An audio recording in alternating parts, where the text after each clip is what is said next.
Assalamualaikum warahmatullahi wabarakatuh. Salam anak hukum. Kembali lagi bersama kami di podcast Kampus Hijau Fakultas Hukum Universitas Muhammadiyah Palembang. Bersama saya Nindini Azhari selaku podcaster pada hari ini dan tamu yang sangat teramat istimewa. Kami kehadiran mohon izin Ibu Dr. Haja Serlika Aprita, SHMH, selaku dosen perempuan ilmu hukum yang paling banyak menulis buku menurut rekor muri. Benar begitu, Bu? Oke. Boleh disapa dulu, Bu, penonton di rumah? Halo. Oke. Ibu, apa kabarnya, Ibu? Ya, alhamdulillah baik. Alhamdulillah baik. Ini sedikit saya izin baca dulu biodata Ibu ya Bu ya untuk disampaikan kepada rekan-rekan. Bahwasanya Ibu Dr. Haja Serlika Aprita SHMH itu meraih gelar doktor pada tahun 2019 di Universitas Sriwijaya. Kemudian beliau juga salah satu dosen tetap di Fakultas Hukum Universitas Muhammadiyah Palembang dan dosen luar biasa di beberapa universitas Fakultas Hukum yang ada di Palembang. Beliau juga seorang narasumber yang aktif pada berbagai seminar nasional maupun internasional dan juga beliau aktif sebagai penulis sesuai dengan tema kita pada hari ini. Beliau aktif menulis berbagai jurnal, buku nasional maupun internasional yang sudah terakreditasi. Ada juga di Google, dicari di Google Ibu, karena disebutkan bahwasanya Ibu juga termasuk aktif dalam penelitian hukum mengenai kedudukan kreditor bisnis, finansial teknologi dan lain sebagainya. Oke, Ibu, apa yang menginspirasi Ibu untuk rajin menulis dan gemar menulis Ibu? Oke. Jadi kalau untuk siapa yang menginspirasi itu sebenarnya guru saya ya, guru saya. Jadi dari sini sebenarnya mulai menulis itu fokus menulis itu pada dari kuliah S1. S1. Iya dari semenjak kuliah S1 itu udah hobi catet ya. Oh, Catet. oke. Jadi kalau kita misalnya kalau dari dosen itu kita suka dapat materi kuliah ya, itu dicatat. Terus nanti sampai di rumah itu saya kumpulkan beberapa literatur itu saya lengkapin lagi catatan dari dosen itu. Jadi catatan-catatan itu saya kumpulkan, lalu nanti setiap habis semester saya tuntut jadi kayak sebuah buku dikat kayak gitu dia jadinya. Nah itu saya belajar dari dosen-dosen saya sebelumnya, itu diajarin. Jadi Itu awal mulanya Bu ya? asal mulanya, itu asal mula saya menulis gitu.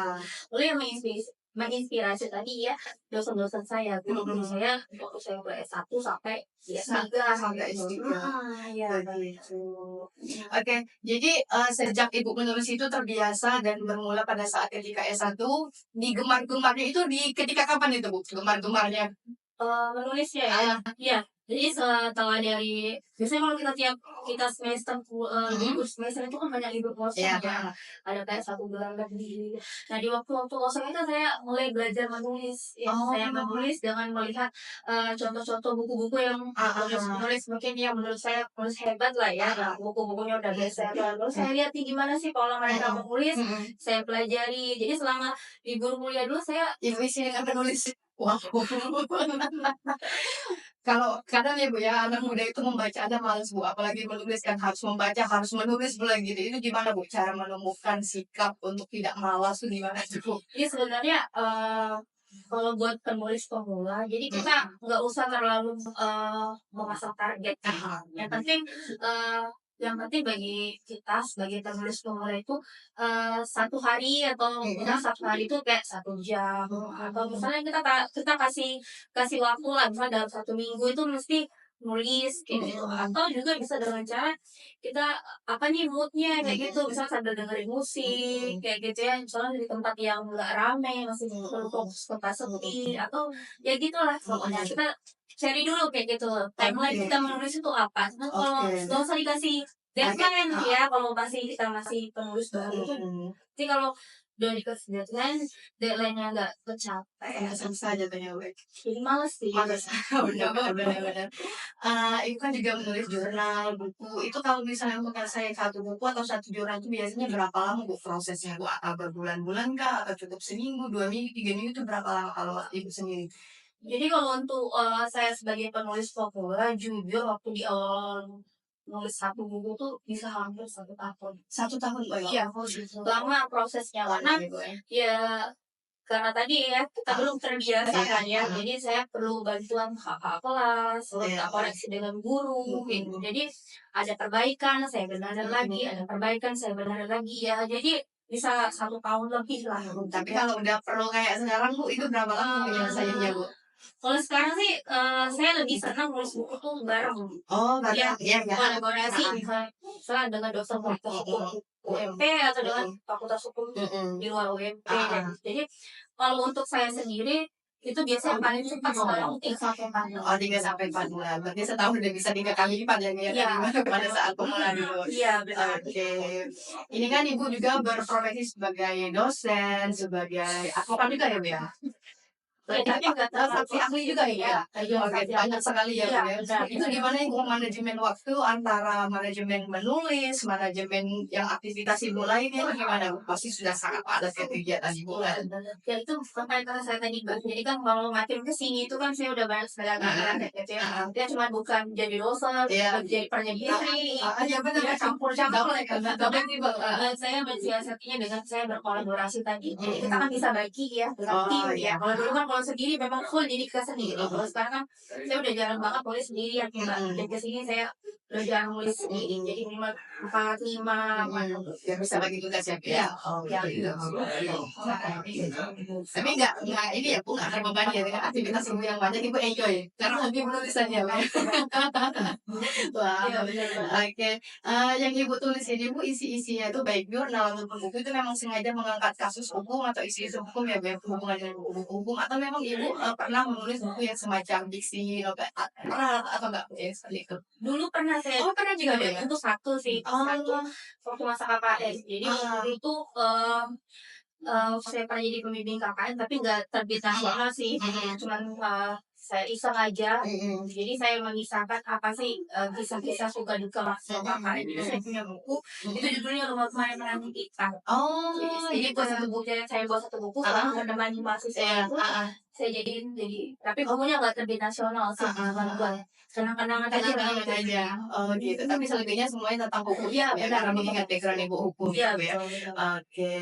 Eee, untuk buku-buku Ibu kan sekarang sudah dijual di mana-mana ya, Bu, ya. Itu selain kami yang mahasiswa internal yang bisa kami dapatkan langsung mungkin jadi dengan Ibu atau dengan apa, yang kerja sama dengan Ibu, itu untuk orang-orang di luar, Bu, itu gimana untuk mendapatkan akses ataupun untuk membeli buku-buku tersebut, Bu?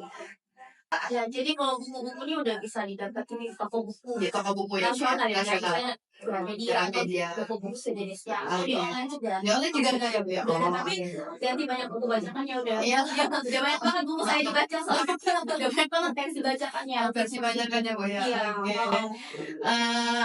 Harapan Ibu nih untuk, terutama mahasiswa ya, oleh karena buku yang ditulis Ibu tujukan kepada mahasiswa seperti kami yang sedang lagi belajar ilmu hukum itu, harapannya apa, Bu, ketika kami membaca, ilmu-ilmu yang Ibu tuangkan di dalam buku itu, Bu? Harapannya semoga saya selalu bilang nih dengan mahasiswa, apalagi kalau di kelas mumpung masih muda, Iya, ya mumpung masih muda, waktunya juga banyak, ya, jadi harus banyak-banyak menghasilkan iya, karya. heeh, Jadi sayang sekali kalau kita masih muda, mhm, produktif, sehat, kalau mhm, kita nggak berbuat yang bermanfaat. mhm, Jadi sebaik-baiknya manusia itu kan mhm, adalah yang iya, bermanfaat. Ya, jadi saya selalu sounding itu ke mahasiswa, mhm, apalagi kalau mahasiswanya satu. heeh, Kan kadang fokusnya cuma iya, belajar ya, iya, tugasnya heeh, dari mahasiswa, dari orang tua cuma belajar. heeh, Jadi saya bilang selagi masih muda harus banyak-banyak nulis karya. Karya itu kan luas ya, iya benar, nggak cuma nulis misalnya di bidang hukum aja, prestasi di luar non mhm, akademik juga mhm. bisa dikatakan Heeh, karya. heeh. Apalagi Ahmadiyah, Bu, ya, kalau karya nulis ya, Bu, ya, nggak akan pernah bisa hilang ya. Nah, ya betul banget. Eee, kemarin kan kami sempat, buat ucapankan untuk Ibu bahwasanya selamat, mendapatkan penghargaan dari Rekor Muri. Itu gimana, Bu, ketika Ibu mendapat informasi bahwasanya itu menjadi salah satu nominasi yang menerima penghargaan dari Rekor Muri itu? Ya, ini sebenarnya ketika saya di email Mhm, dulu untuk mendapatkan rekomendasi itu saya agak merasa gimana ya, mungkin masih ada ya yang lebih banyak lagi atau mungkin lebih baik dari saya ya memang eh, otomatis saya sebagai penulis mhm. yang saya bahagia, Bahagia, bangga dan iya, mengapresiasi iya, minimal diri saya iya, sendiri kayak gitu heeh, karena penghargaan itu bukan kita lihat dari eh, suatu iya, sertifikatnya atau heeh, piagamnya heeh, yang membuat itu berarti pencapaian kita ini dihargai gitu dihargai, ya, dinilai oleh oke, orang lain kayak gitu diapresiasi ya. ya, Bu, ya? Iya, sama ketika buku kita ada di toko buku atau di Mhm, ini online itu kan masalah royaltinya, mhm, tapi bagaimana ketika buku itu bisa memberikan suatu manfaat iya, yang untuk heeh, orang lain mhm. itu kan sangat Nah, itu ketika pemberian penghargaannya di Palembang ya, Bu, ya? Oh, di Jakarta. Iya. Oke. Pada saat yang menerima penghargaan itu, memang khusus untuk Ibu itu sendiri atau ada rekan-rekan yang lain juga menerima penghargaan Bu, tapi beda nominasi? Iya, beda Oh nominasi ya, gitu. dari budaya, kesehatan, Oh. politik, iya deh. Ibu kemarin nominasinya dosen perempuan ilmu hukum ya? Dosen perempuan penulis buku. Oh, dosen perempuan penulis buku ilmu hukum Iya, terbanyak. iya. Oke. Riri pengen tahu nih Bu, udah berapa banyak sih Bu jurnal yang Ibu terbitin, baik itu buku ilmu hukum dan lain sebagainya? Ini kalau buku sih udah mau hampir 70 ya. 70 buku. Iya. Wajar dapat nominasi. Ya, kalau jurnal saya mungkin kalau dari saya S1 nulis sampai sekarang ya 89 ada. Wow, oke. Teman-teman, ini sulit sekali untuk tidak terinspirasi dengan beliau dengar kata 70 buku, 90 jurnal itu sudah sangat luar biasa. Oke, berhubung menulis ini berhubungan dengan mahasiswa akhir yang akan menulis skripsi, apa nih pesan dan kesan Ibu untuk mahasiswa akhir, calon-calon mahasiswa akhir supaya tidak takut untuk menulis, supaya rajin menulis, mau belajar dan tidak malas-malasan, apa nih Bu? Iya, Pesan-pesannya? jadi kan sekarang kan udah ada AI ya. Iya. Nah, ada ChatGPT lah yang lebih sering kita bilang. Saya selalu sounding ke mahasiswa-mahasiswa kita akhir.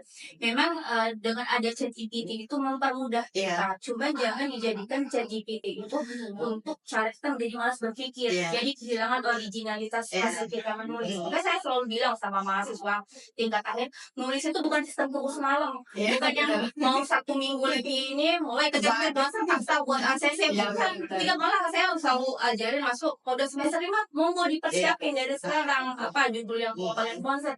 Judul juga jangan 3, 10 siapin. Kalau ditolak udah ada lagi. Dan Benar.